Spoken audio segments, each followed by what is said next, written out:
Compiling the history of a piece of legislation can be complicated, but at the State Library we have the resources to help you conduct this type of research.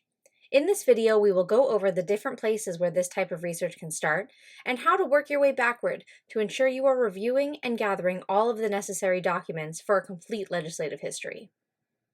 Many researchers begin with a Massachusetts General Law, or MGL citation.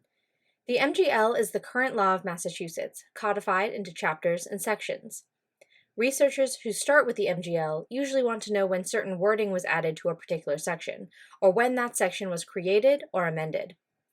The State Library has annotated editions of the MGL, which contain historical and editorial notes for each section, including amending acts, court cases, summaries, and other relevant information.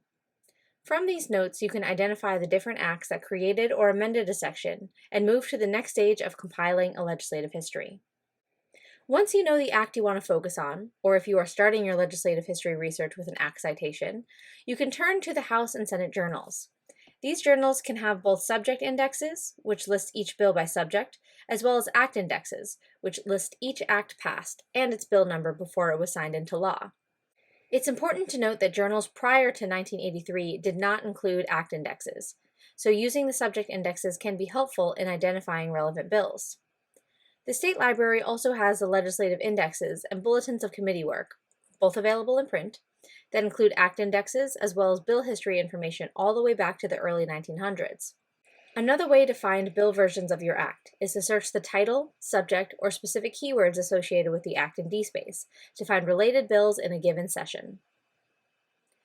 Once you have the final bill number of the act you are researching, or if the bill citation is your starting point, you can take a look at the bill history, which describes all of the actions taken with the bill up through enactment. Starting in 1970, the House and Senate journals provide formal bill histories for each bill, which can list previous versions of the bill, amendments, legislative committee information, roll calls, hearing and floor session dates, House and Senate journal entry references, reports, and even messages written by the governor about the bill. Keep in mind that every bill's history is unique, and the information and documents available can vary based on the year it was published, the actions that were taken, and whether the bill was contentious or high profile. More often than not, the intent of the legislation will not be explicitly stated, and many bills are not the subject of a specific report or hearing.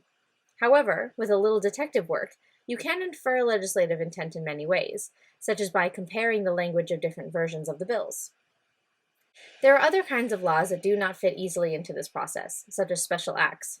If you suspect that the law you are researching may be a special act that is not codified into the general laws, or if you simply require assistance with compiling a legislative history, feel free to reach out to the State Library via chat, phone, or email.